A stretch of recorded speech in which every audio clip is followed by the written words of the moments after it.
Bismillahirrahmanirrahim. Assalamualaikum warahmatullahi wabarakatuh.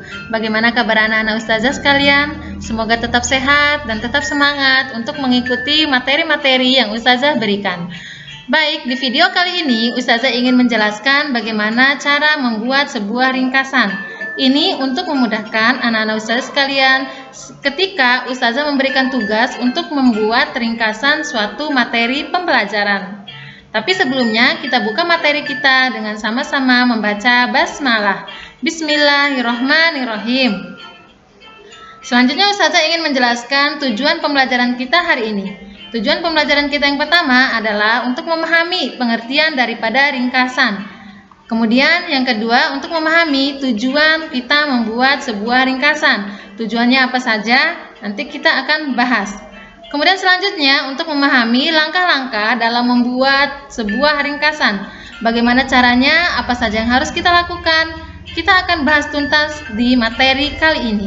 Kemudian selanjutnya adalah untuk memahami manfaat daripada kita membuat ringkasan tersebut. Oke, yang pertama tentang pengertian ringkasan. Ringkasan itu adalah memendekkan bacaan dengan mengambil inti sari bacaan tanpa mengubah struktur bacaan. Jadi kita mengambil pokok-pokoknya saja, inti-intinya saja, akan tetapi kita tidak merubah inti daripada bacaan tersebut. Artinya strukturnya tetap, tapi bentuknya saja yang lebih pendek, karena kita hanya mengambil intinya saja. Kemudian selanjutnya kita masuk kepada tujuan. Tujuan kita membuat sebuah ringkasan adalah untuk membantu seseorang memahami dan mengetahui isi sebuah buku atau sebuah karangan. Artinya ketika kita tidak sempat untuk membaca sebuah materi yang begitu banyak, dengan adanya ringkasan ini, maka orang tersebut akan merasa terbantu. Dia tidak perlu membaca materi yang begitu banyak. Oke, selanjutnya kita masuk kepada langkah-langkah dalam membuat sebuah ringkasan. Langkah-langkah yang pertama adalah membaca naskah asli. Nah, jelas saja. Selanjutnya, dalam membuat sebuah ringkasan, seperti yang saya jelaskan tadi, kita harus membaca naskah yang asli. Artinya bagaimana mungkin kita bisa membuat sebuah ringkasan kalau kita belum membaca materi sebelumnya.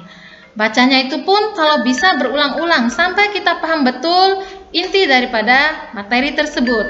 Kemudian ketahui inti dari tulisan. Intinya apa saja. Nah, intinya ini yang kita ambil. Jadi kita tidak perlu mengambil semuanya. Kemudian yang terakhir, ketahui maksud dan sudut pandang penulis naskah asli. Jadi maksud penulis itu apa yang dia inginkan oleh penulis, itu kita harus tahu juga. Kemudian langkah selanjutnya adalah mencatat gagasan utama. Di materi pembelajaran sebelumnya, ustazah sudah menjelaskan bagaimana cara menemukan gagasan utama dalam sebuah bacaan. Nah, itu sangat bermanfaat sekali pada materi hari ini. Ketika kita membuat sebuah ringkasan, kita harus mengetahui gagasan utama yang ada dalam bacaan tersebut.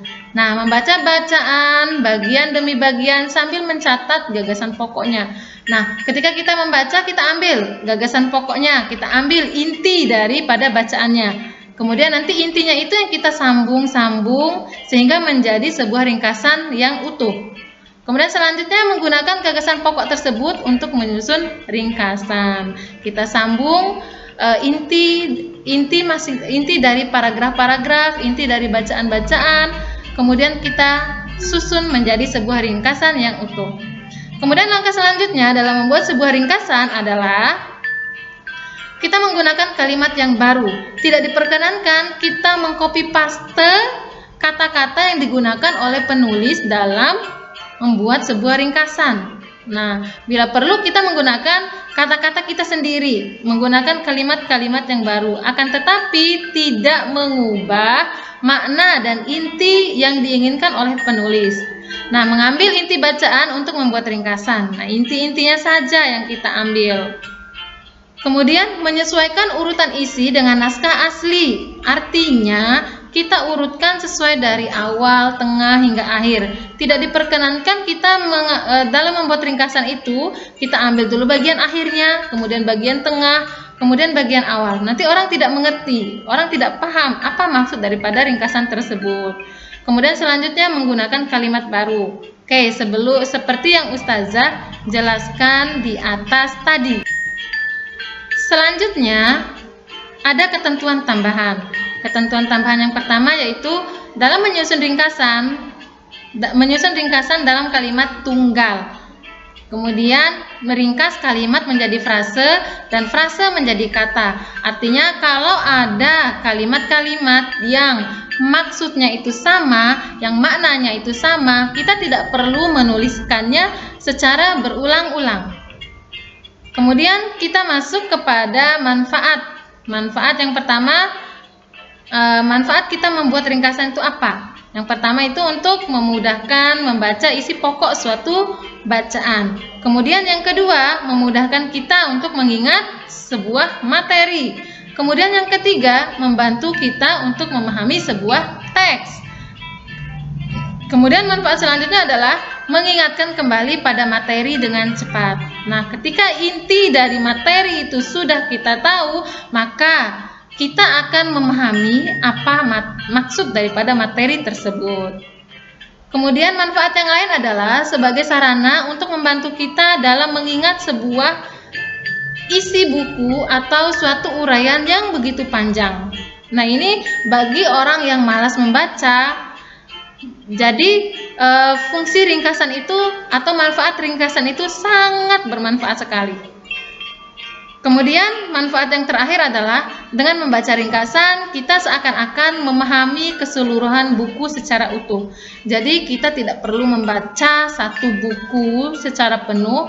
Kalau sudah ada ringkasannya, kita cukup hanya membaca ringkasan tersebut.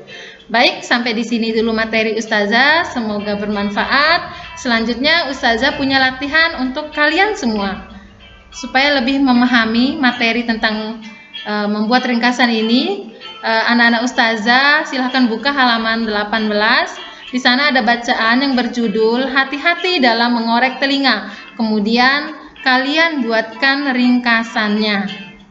Baik, semoga bermanfaat dan semoga mudah dipahami oleh kalian semua. Ingat, manjada wajada, barang siapa yang bersungguh-sungguh maka dia akan berhasil.